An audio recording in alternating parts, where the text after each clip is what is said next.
Now, it's one thing for them to colonize us, for them to take us into slavery, do all these different things, and it's completely a whole other new thing for them to take your mind for generations and generations and generations and make you think of yourself as less than other people simply because you're African.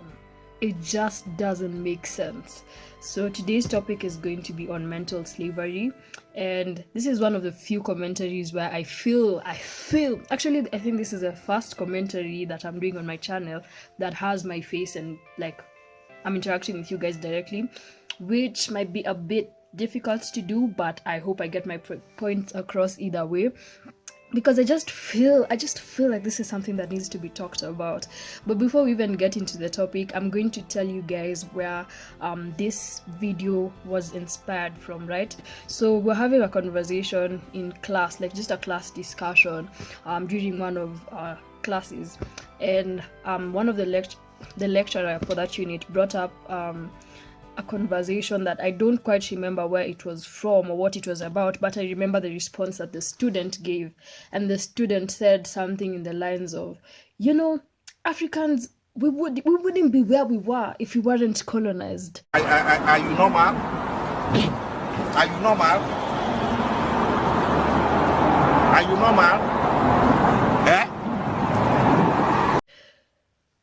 A university law student in fourth year justified slavery because of the development, colonialism, all of that. It was okay because of development. And that was when I realized, because prior to that, the previous week, someone else in the same class had said something similar, but not word for word, but something in the lines of, Africans need white people, without them we'd lose business, etc. I'm just like, and the way they said it was that we need white people to run our businesses. Oh my God. Help me.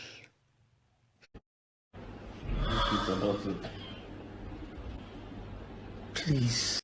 Anyway, so that was when I realized that I think a lot of us have been chained, like our minds do not belong to us. We are mentally enslaved, and so much so in so many other areas that I just thought, oh my God, honestly, I need to make a video about this, because otherwise I'll die. Like, once that person said that thing in class, and I couldn't even listen afterwards. I just kept on thinking about it because I was like, what? And they were serious. They were. It's not. They were just saying if. And I think a lot of us actually think like this, and it's actually unfortunate, which is why I see the need of talking about this, because I've realized that actually, there's something I heard today in the lines of speaking about things that are a problem robs those things of like the power that they have. So I hope someone watching this video somewhere will realize, if their minds are chained, if your mind doesn't belong to you, it'll just somehow come back to you. So yeah, I'm gonna talk about a few things that I think have been robbed of us from our identity, etc. And I just hope that it makes a difference in just generally in someone's lives and people's lives. I hope this video is impactful.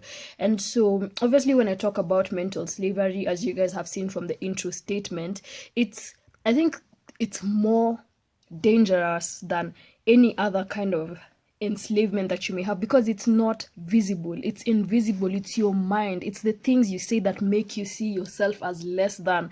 And the worst part is you can't even convince most Africans that they are mentally enslaved, because they just don't see it. It's mental, you know what I mean? And again, another thing that inspired this video was earlier this year, I had a conversation with a content creator called Adele Onyango. She's actually quite big in the Kenyan space, and she mentioned something in the lines of, I was asking her questions about the content creator space in Kenya, and she was mentioning things with relation to like how we don't own our identity. We all have some issue of like like a sort of like identity crisis when it comes to identifying as Kenyans, owning our Kenyan art, owning everything Kenyan. And it really stuck in my mind for long. And anywhere that a situation arises that relates to that, I quickly point it out, because I'm like, oh my god, this, how can you say things like that? Like, you don't even realize it. It's unfortunate. It's actually unfortunate.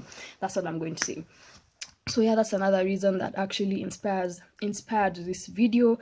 And yeah, I just hope you guys get the most out of it. So let me check my notes if there's something else I had to say in the intro. Y'all know I prepare for my videos.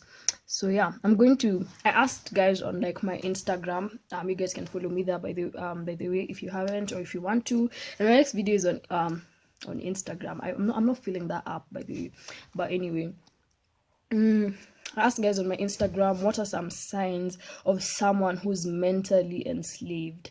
And most of the responses that I got were in the line of no, I got many responses, just to be clear. People, they are haters, but I got some responses and I'm so grateful. Thank you for the guys who always engage, by the way. So I got some responses, and most of them were in the line of when Africans say things like, I don't like African music, I don't like African books, literature, etc. Like they categorize that in some sort of way. And I'm just gonna delve deeper into that, but I'm gonna focus on personal experiences, and I'm gonna show you how this actually tells that you're mentally enslaved and that you need to free yourselves. So the first sign of someone who's mentally enslaved and needs to free themselves is someone who makes generalized negative statements about their cultural identity. And most times you don't even realize it, right? It sounds so complex. It sounds something like you'd be able to identify it, but you wouldn't. Honestly, you wouldn't. And one of the generalized negative statements about your cultural identity that many people don't even acknowledge or realize is directly targeting their identity and in a negative way is statements like I don't listen, or I don't like Kenyan music. I don't listen to Kenyan music. So let me ask you, do you see a problem with this statement? First of all, do you see a problem with this statement? I know some of you who are watching are culprits of this, so obviously you've already started getting defensive. But let me just take a moment and pause. Do you see a problem with this statement? It's on surface level, it just seems like someone who's basically expressing their opinion in taste, right? No, it's not. It's not that. It's not though, because it really goes deeper than that. This person is not just saying they don't like music, they don't like pop music, they don't like one kind of music. They're saying they don't like Kenyan music. And before we even go into the problem of why, because this is a generalized statement, there is no such thing as Kenyan music, especially when you're talking in the negative. Kenyan music it has rap music. Kenyan music includes Afro, it includes rap songs, it includes so many different kinds of songs, so many categories. There's pop songs, R&B, that's Kenyan. So for you to put all those categories into one and then call it, and just because it's Kenyan, all of those categories, and then say you hate all of them as long as they're Kenyan, it doesn't make sense. I hope you're seeing that it doesn't make sense, first of all, to generalize it like that and then attack all of them simply because of the aspect of its Kenyanness. There's a problem with that. I hope you're seeing that. But before we even, because I know some of you are still in defense, right? So this statement is obviously directly tied to your identity as a Kenyan. So you thought that you're even attacking it just generally on the fact that you don't listen to music or what. So there's no such thing as Kenyan music. That's just my point, generally. It's just my point, generally. Let me see if there's anything else I left under this point. Yeah, I think I've spoken to everything under that. Second example that I'd like to give under this generalized negative statements that attack your cultural identity or your identity as an African, as a Kenyan, whatever it is you categorize as, that shows you're mentally enslaved and you see Kenyan music as less than, Kenyan art as less than, Kenyan as less than, simply because it's Kenyan, not because it's music that you don't like.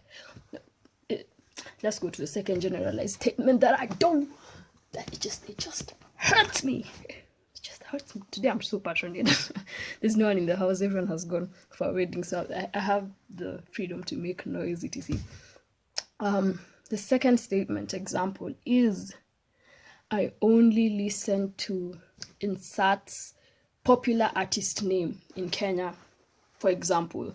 So I only listen to Sauti Sol. Again. I know you haven't seen the problem with this statement yet. It just seems like someone who that they kind of fit in slightly, but they don't. Like, they choose certain people to listen to, right? It doesn't necessarily show that they're mentally enslaved, right? Well, let's go into it. First of all, there's a problem with this in that, for me, it just shows that it's cultural assimilation, basically, right? So cultural assimilation, basically overemphasis on adopting the dominant culture's values, songs, arts, etc. Dominant culture here being white culture, or whichever culture it is that you look up to that isn't your own, as more superior than others. Fine. You could have your taste, and maybe your taste isn't you as a person or where you come from, but that's a sign of mental enslavement. And you see, the other thing that's wrong with this particular statement, I only listen to Sauti Sol, popular artist, is that the thing about this is it just shows, first of all, you only listen. There are people who just listen to things of their own culture once it's popular. Do you get what I mean? Like, they only listen to it because it's known by everyone, and for whatever reason, they equate being cool to listening to established artists, right? And that's sad. Honestly, the people who they'll never show you a song that no one has ever heard of, or an artist that no one has ever heard of, because they don't take the initiative to explore artists of their own nationality, upcoming artists, and listen to good music. They wouldn't know good music if and the next Beyonce came to them and sang to them in front of them, and it's Kenyan, because it's not Sauti Sol. People don't know you, so to them it just can't stick that popularity doesn't equate good music. You fool, damn fool, bulu. It's so unfortunate because, I mean, our arts industry isn't established. So obviously, these are people that are still on the rise. They could be making bomb-ass music, which they are, but you wouldn't be able to identify it simply because for you, superficial, irrelevant metrics such as popularity are what you're looking at. And the other thing about such statements is it just goes to show, again, with relation to popularity, that you have some kind of mob mentality syndrome, right?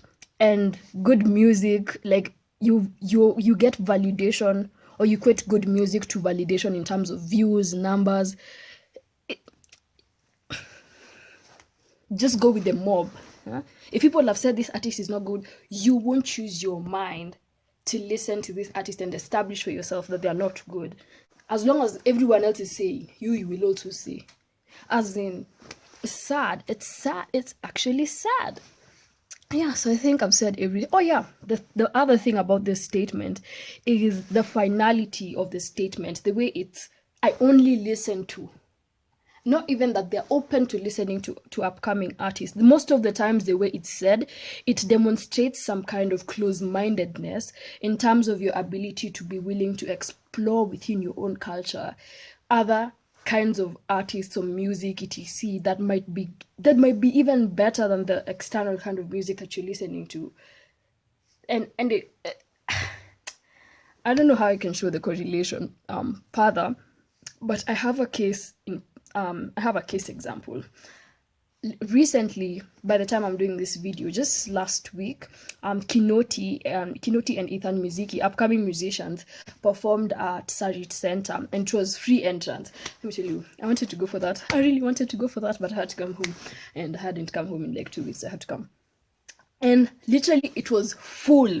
right? Like, he was so full they had to cut it off. But you know, the thing that surprised me is that literally people who've never heard of him, suddenly, after it was shown that they had filled a whole concert, that they had filled a whole stadium, okay, it's a mall, but like after they had filled it to fullness, suddenly that clicks in some people's minds and they're like, okay, these are good people. Like, people are listening to them, let me also listen to them. Do you realize how underwhelming or how unfortunate it is that for you to listen to an artist, and this is my point, this is my moment to brag, look at my Spotify. Hey, my African musicians are like, I really take the initiative to listen to African songs, Kenyan songs in particular. There's some that I won't like, and that's gonna be like the next point. But there's some I won't like, but you can't tell me that music is not good simply because it's Kenyan. You know, it doesn't make sense. So anyway, case in point was the Kinoti and Ethan Muziki, who I love, by the way. I love all their songs. I think I even mentioned them in my Q&A by ChatGPT video. And no, I mentioned Ethan Muziki only. And I think it's unfortunate that a lot of people really don't see value in terms of like their culture, in terms of their identity, simply because they're waiting for some sort of external validation from other people who... You matter. You matter. That's all I'm saying. And then the other statement, the final statement, that I'm just using these statements as examples, that it's like a negative statement that shows you about your cultural identity, that just shows you someone is... Free yourself, you're mentally enslaved. That's what it shows you. When people who make the argument that, oh, the quality of Kenyan music, remember I said I'd come to this, is so low, oh, it's so bad, oh, but trust me, we left that in 2007. That's in 2019. 2023, I can show you more than 100 songs, more than 100 Kenyan songs that are this good. You can't... first of all, that's a lie. And that's the other thing about mental slavery, right? Its effect. When I was doing my research on this whole mental slavery thing, which please hit the like button. No, if you're not, leave the video. I don't see why you're watching if you're not engaging. Just go away, go. Thank you. When I was doing my research about mental slavery, is that the other thing about mental slavery is that its effect is that it makes you become trapped by misinformation about yourself and the world. So you're misinformed. It's not that Kenyans make low quality music.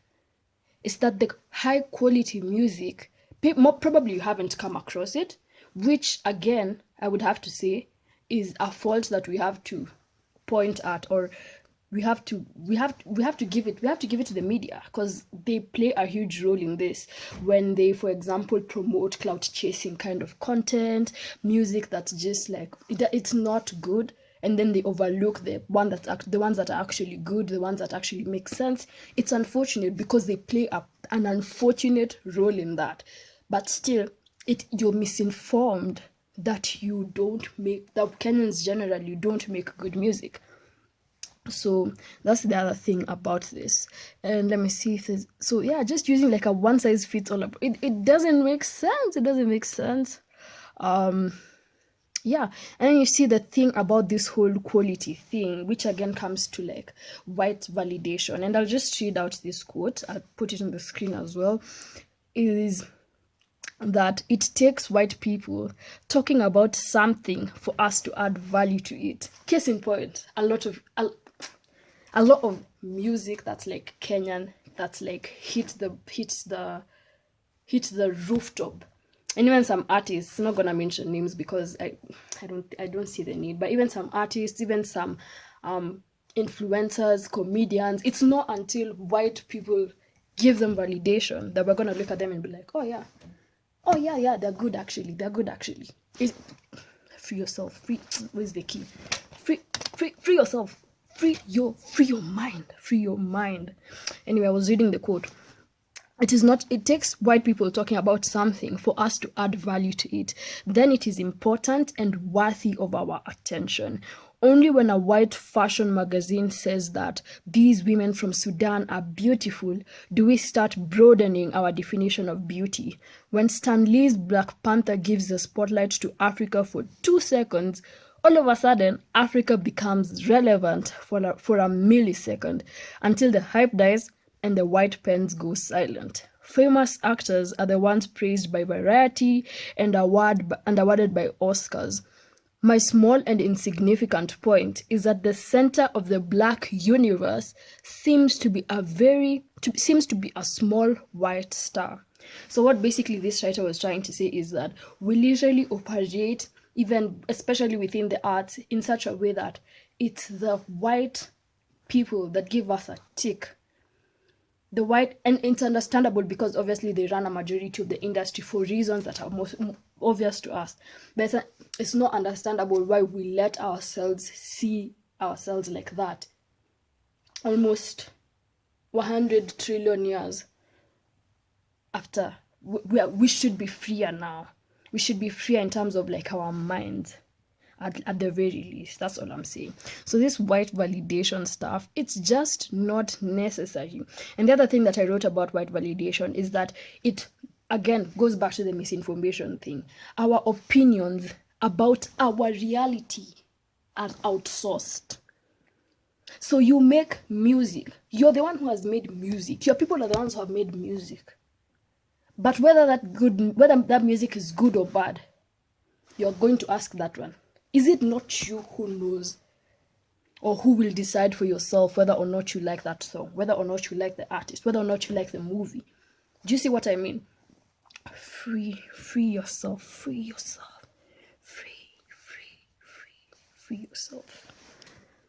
So that's the other thing I had over here. And then the last thing that I wanted to talk about this whole just while we're still at the art thing, is the cultural appropriation versus the cultural appreciation conversation. And I feel like most of the times as Africans or as black people generally, we're always quick to point fingers at white people and be like, oh, these people, they're stealing our culture, they're stealing our things, they're stealing our fashion, that's a design, that's an African designer's whatever. But so you call that cultural appropriation, right? But in reality, when we ourselves are not owning or we're not proud of these cultures, whatever it is, all these cultures, all these arts, when we ourselves aren't proud of them, then it kind of makes sense that they would argue, these white people will argue that all they're doing is appreciating. So it's cultural appreciation. If we ourselves, that's all I'm saying. That's all I'm saying.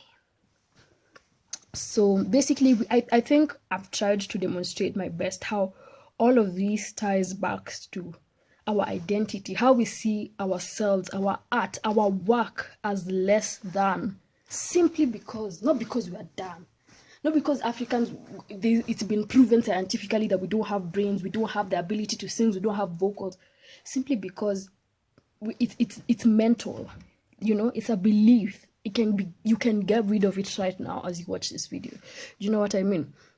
So yeah, all this self-hate is inspired by things like that, by negative statements like that. So if you notice it, call it out, cut it out. Generalized negative statements on your cultural identity or your identity as a person, your identity as where you come from or who you are, refuse it. Call it even when you're about to say it. Because I used to be a victim of this, which is why I think, but over time, even you have to be willing to unlearn. You have to be willing to unlearn. You just have to. Do you know what I mean? So anyway, other signs of mental slavery, the other ones I just got from like my Instagram. That one was mostly like mine plus a combination of what most people are saying on Instagram. But the other signs that I'd be talking about, I don't think I'll delve into them that deep. I feel like I've talked. What? It would like this video. The other sign is neocolonialism, right?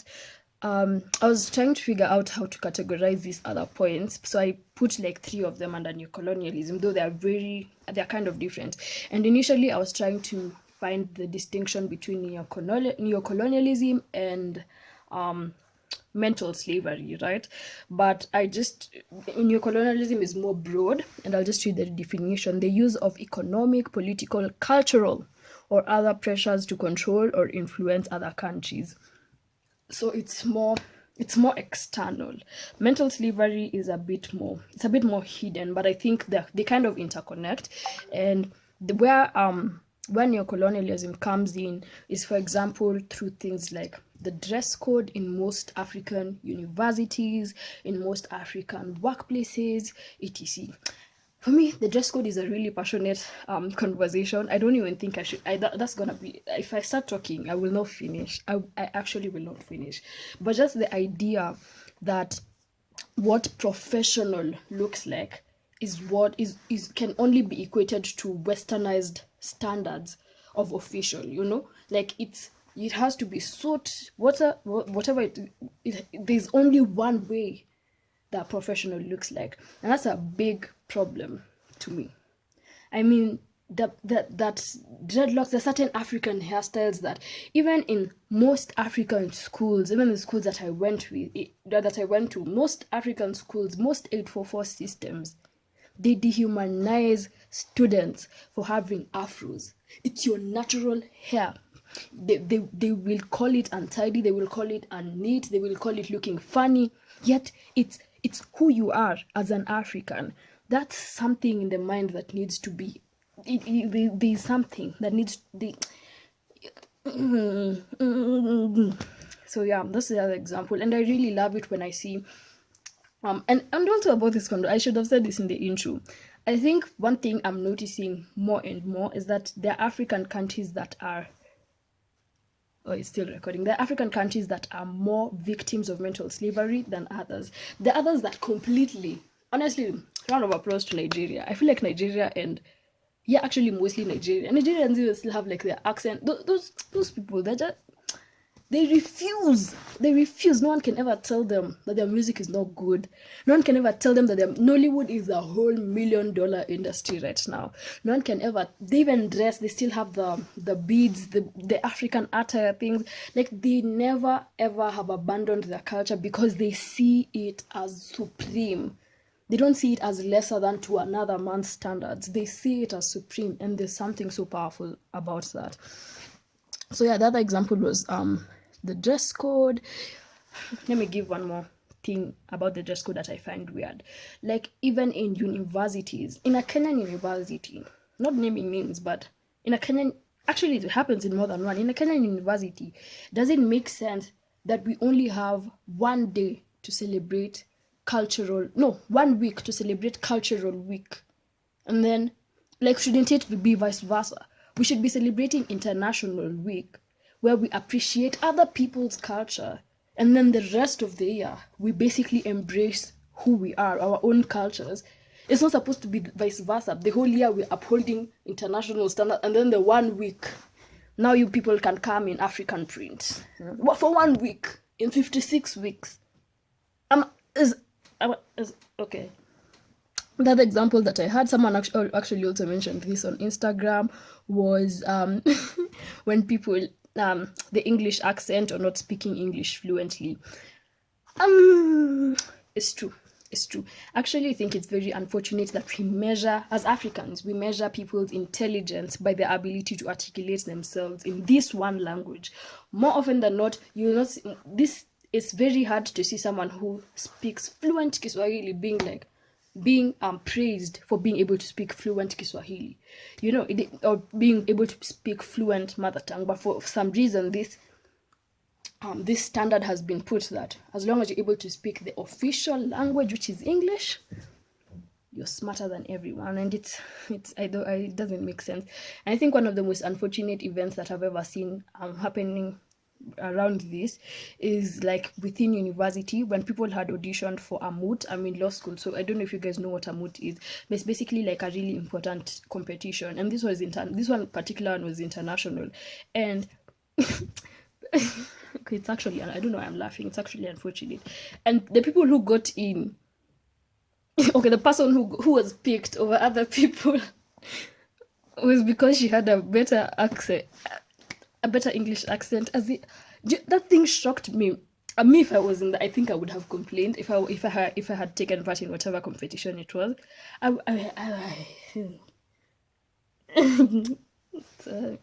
Okay. But also I have to say, I wrote a pointer here that in high school, I don't think in university I've done it, but like in high school I used to laugh at people, at our teachers who used to shrub, like they mentioning when they're talking speaking, instead of saying L, letter L, they say R, vice versa, things like that. That's what shrubbing is for those who don't know. I used to laugh at them. We all did, so it used to be funny. But again, I'm calling myself out, and all of you who are still doing that, don't don't laugh. Okay, I can't tell you not to. Okay, don't laugh. Don't laugh. Free yourself. Then yeah, I think those are all. And then now the example, back to the example that inspired this whole video, you know, when the person said that people who just sorry, when the person who said that, you know, we wouldn't have even development in Africa if it wasn't for the white people, if they hadn't colonized. I don't even know how I continued sitting in that class. God will judge you. I was so, it's like I had eaten a chili alive. It was mind-blowing to me how everybody was so calm. I think all of us, it disturbed us, but everyone, now you can't stop the whole class, but it's like it's unfortunate.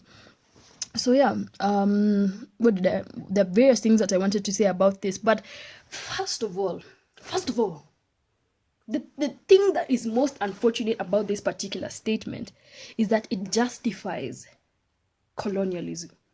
There is no reason under this blue sky that colonialism will ever be justified. There actually is none. And it's so unfortunate that you think development only happened because of colonialism, which is now what I'm going into. How, you know, statements like these tell you need to free yourself. You need to free yourself. It's because, first of all, the underlying assumption, the underlying belief, when you even make such a statement, is that Africans could not be capable of developing. First of all, your idea of developing is it's one box. It's in a box. Like, you only have one single idea of development, and you assume that Africans could not be able to do it. Let me tell you, Africans, we have minds. Their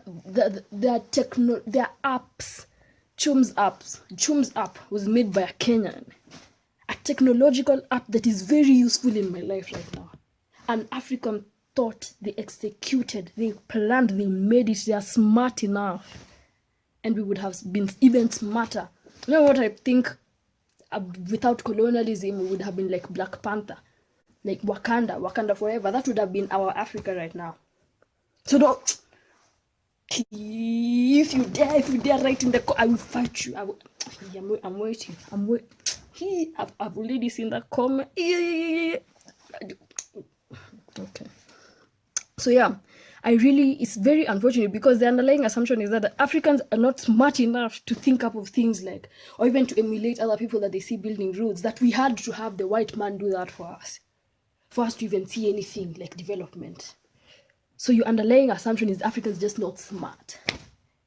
Literally, the only difference between us and them is the color of our skin. That's all. We have... Oh my God. It's just getting me fired up for nothing. So yeah, under this I wrote, yeah, I've already spoken about that. Oh yeah, and back to the justification of colonialism. I feel like when you make such statements, you don't even if you didn't go to a history class, man, you've seen videos, you've watched documentaries, even in school.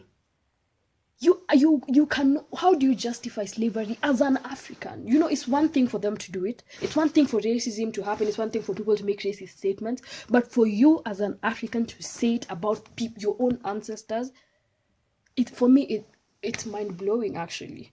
That it's It's unfathomable. That's what it is. I don't even know what I can say.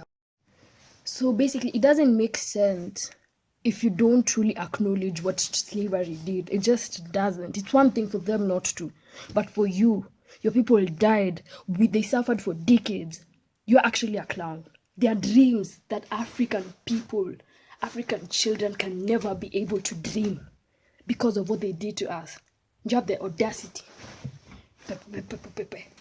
Yeah? We couldn't be where they are. We couldn't be where we are. Where are we? No, we couldn't be where we are. Where are we?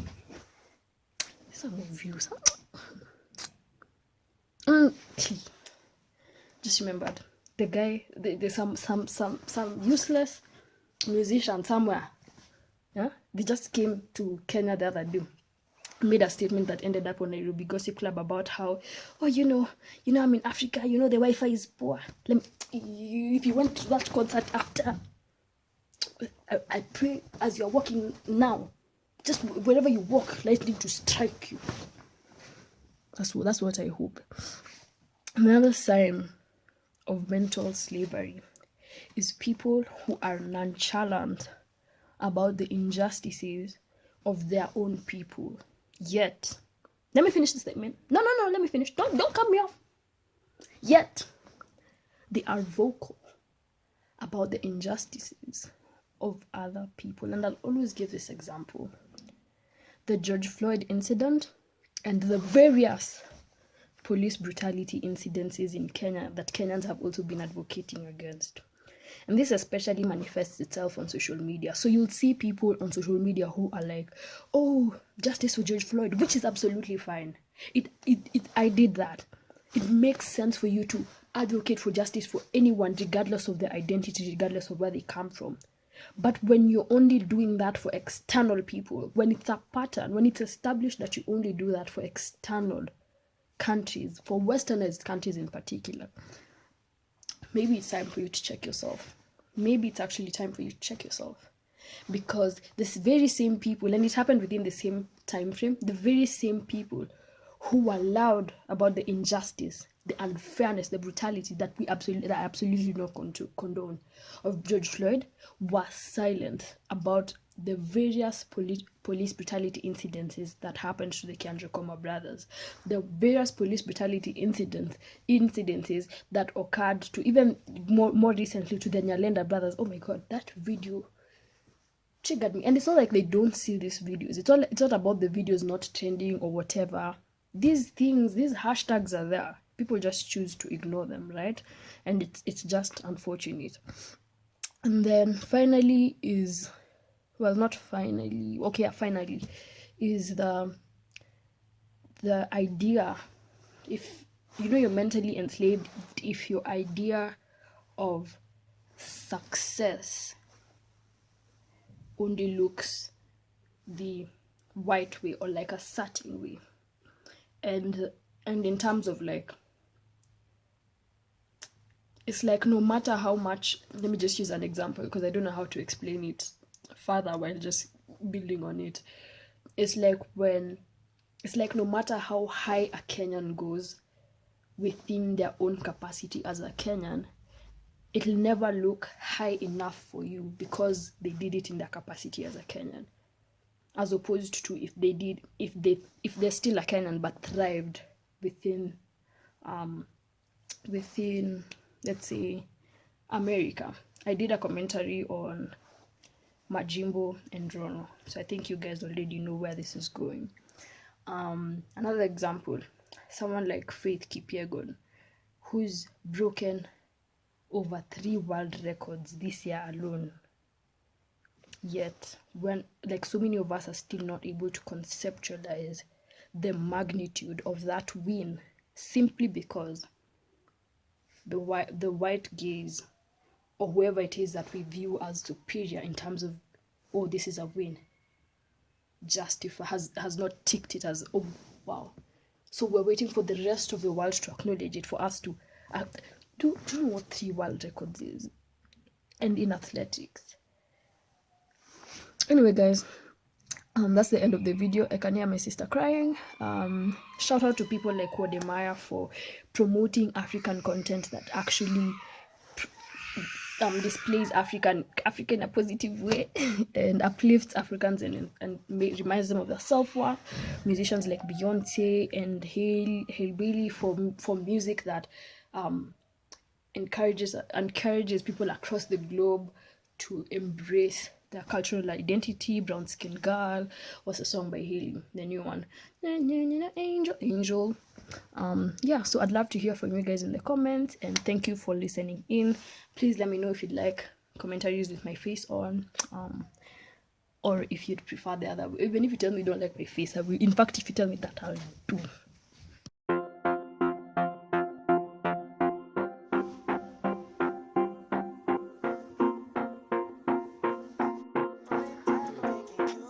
This is too big for me. Now let's eat. Let's eat.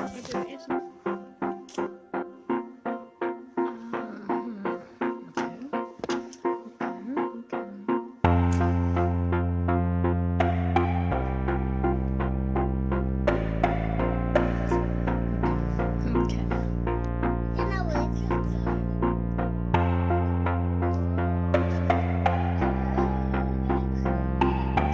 Achoo.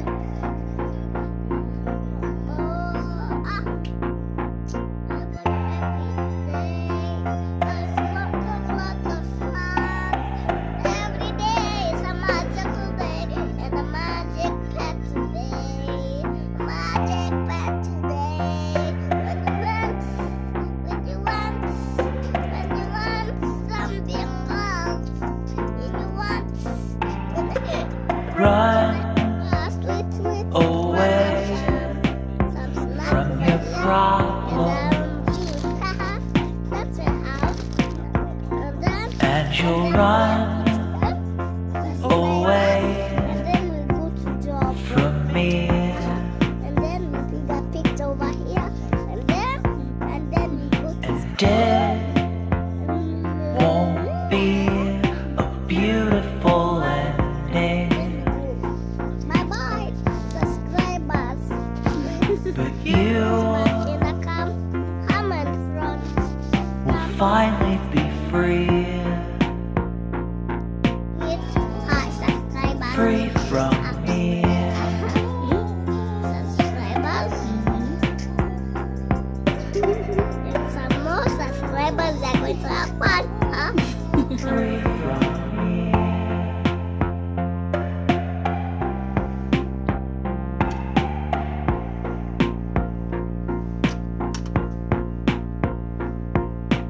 Run to better arms to hold you, arms that calm the storm in your mind. No matter what it was we both wanted, those arms could have never been mine. All I ever did was feed the storm. All those nights I tried to keep you warm, and you should've left me long before, but I kept begging you to stay for more. And you listened 'cause you loved me so, but our end was written long ago, and no amount of crying, pleading, or fighting is gonna